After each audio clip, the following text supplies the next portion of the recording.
لمبے رکوع ہوں اور رکوع میں سجدوں میں جب افضل پڑھتے ہیں سبحان ربی العظیم، سجدے میں پڑھتے ہیں سبحان ربی الاعلیٰ، تو ان کے بعد جو قرآن و حدیث سے جو دعائیں ثابت ہیں ان دعاؤں کو بھی کریں، کیونکہ اللہ رب العزت اس رات میں دعاؤں کو بے حد زیادہ قبول فرماتے ہیں. جیسے ربنا آتنا فی الدنیا حسنہ، اس طریقے کی جتنی بھی جو عبادت جو دعائیں ہمیں یاد ہو اس طریقے وہ ان دعاؤں کو کیا کریں. اور ایک چیز ہے کہ اس میں جو ہم لوگ کرتے ہیں عام طور پہ وہ نہیں کرنے کی چیز ہے کہ اللہ کے نبی علیہ الصلوۃ والسلام اس رات میں پوری اپنی زندگی میں صرف ایک مرتبہ، اس رات میں خاص طور سے ایک مرتبہ جنت البقیع تشریف لے گئے ہیں. تو ہمارے لیے ضروری نہیں کہ مجمع بنائے اور اجتماعی شکل میں 10-12 ساتھی اور قبرستان جائیں، اس کی ضرورت نہیں ہے اور یہ ثابت بھی نہیں ہے.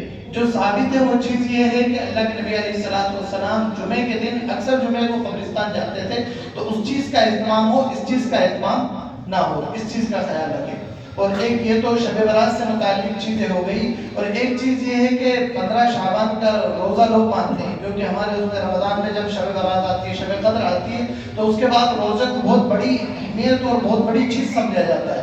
لیکن شعبان میں اس روزے کی حیثیت نہیں ہے. اللہ کے نبی علیہ الصلوۃ والسلام کی زندگی کو اٹھا کر دیکھیں تو اللہ کے نبی علیہ الصلوۃ والسلام کے بارے میں آتا ہے کہ وہ شعبان کے شروع سے آخر تک کے روزے رکھا کرتے تھے، کبھی 10 روزے، کبھی 15 روزے، اس طریقے کے روزے رکھ لیا کرتے تھے. لیکن خاص طور سے 15 شعبان کا روزہ جو کل آ رہا ہے، اس کا خاص طور سے روزہ رکھنا یا اس کا بہت زیادہ کچھ ثواب ہو ایسا کچھ نہیں ہے. لیکن اگر کوئی رکھنا چاہے تو رکھ سکتا ہے، صرف شعبان کی حیثیت سے.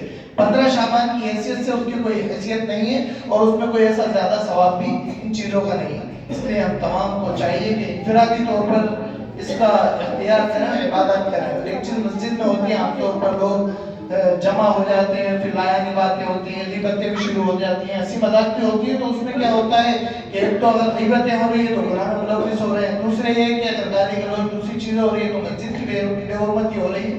اس چیز کا خیال رکھیں. عبادت جتنی ہم سے ہو سکے، اور عبادت کرنا ہے انفرادی طور پہ ہم گھر میں کر لیں، مساجد میں کر لیں، انفرادی طور پہ اپنی عبادات کو کریں اور ہو سکے جتنی عبادات وہ کر سکیں، اور اس کے بعد جا کر سو جائیں. فجر کی نماز جو ہے پابندی کے ساتھ اور ضروری سمجھ کر اس چیز کو پڑھیں. اور اگر جو حضرات روزہ رکھنا چاہ رہے ہیں تو ان کے لیے ٹائم 5:55 فجر کا جو ٹائم ہے وہ 5:55 رکھا گیا ہے. لوگ رات جاگتے ہیں اس وجہ سے.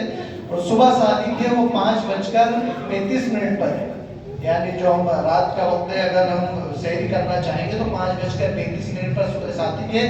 اور جو افطار ہوگا وہ 6:21 پر ہوگا.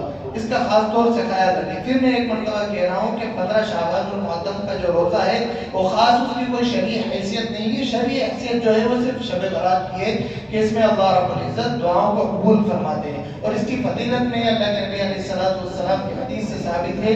اللہ کے نبی علیہ الصلوۃ والسلام نے فرمایا کہ اس رات میں ایک قبیلہ تھا وہاں پر بنو کلب، جس کے بعد بہت زیادہ بکریاں رہا کرتی تھی. تو اللہ کے نبی علیہ السلام نے اس کی مثال دے کر فرمایا کہ بنو کلب کی بکریوں کے اوپر جو بال ہوتے ہیں اس کی تعداد کے بقدر اللہ رب العزت بندوں کی مغفرت کرتے ہیں، گناہوں کو معاف فرماتے ہیں. ایک لاسٹ چیز اور یہ کہ اس رات کے متعلق یہ مشہور ہے، وہ صحیح بھی ہے، ایک دو روایت سے وہ چیز ثابت ہے کہ اللہ رب العزت اس رات میں پورے سال کا جو رزق ہوتا ہے یا مرنا ہوتا ہے یا ولادت ہوتی ہے وہ تمام فرشتوں کے جس کے جو متعلق فرشتے ہیں، بارش کا فرشتہ اس کے متعلق بارش کا معاملہ، رزق کا فرشتہ اس کے متعلق رزق کا معاملہ، یہ سب ان کے حوالے کر دیتے ہیں. تو اس کو بھی بالکل انکار نہ نہیں ہے، یہ حدیث سے ثابت ہے، اگرچہ وہ کمزور درجے کی حدیث ہے لیکن وہ بہرحال حدیث ہے.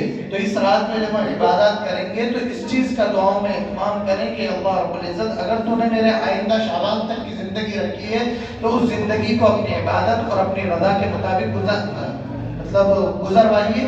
اور اگر اس سال میں میری موت ہو رہی ہے، اس شعبان سے لے کر آخر شعبان میں اگر میری موت آ رہی ہے تو میری موت کو جو ہے کہ حالت ایمان اور اچھی حالت میں میری موت کو فرما. اس طریقے کی دعا کریں گے اور شور و شغب سے. اور ایک چیز یہ بھی ہوتی ہے کہ لوگ ہم بائک نکال لیتے ہیں، VIP پہ گھوم رہے ہیں، روڈوں پر قدر کر رہے ہیں، اس سے کیا ہوتا ہے ایمان کی اور مسلمانوں کی چھوی خراب ہوتی ہے. اس کا لحاظ رکھیں. اللہ بسم اللہ الرحمن الرحیم. اللهم صل على سيدنا مولانا محمد وعلى ال سيدنا مولانا محمد وسلم. اللهم لك الحمد كله ولك الشكر كله وإليك يرجع الأمر. اللهم أنت ربي لا إله إلا أنت خلقتنا ونحن نعبدك. اللهم اغفر لنا ولوالدينا. اللهم ربنا آتنا في الدنيا حسنة وفي الآخرة حسنة وقنا عذاب النار. اللهم إنك عفو كريم تحب العفو فاعف عنا. اللهم اعف عنا واغفر لنا وارحمنا، أنت مولانا فانصرنا على القوم الكافرين. صلى الله تعالى على خير خلقه محمد وعلى آله وأصحابه أجمعين. آمين.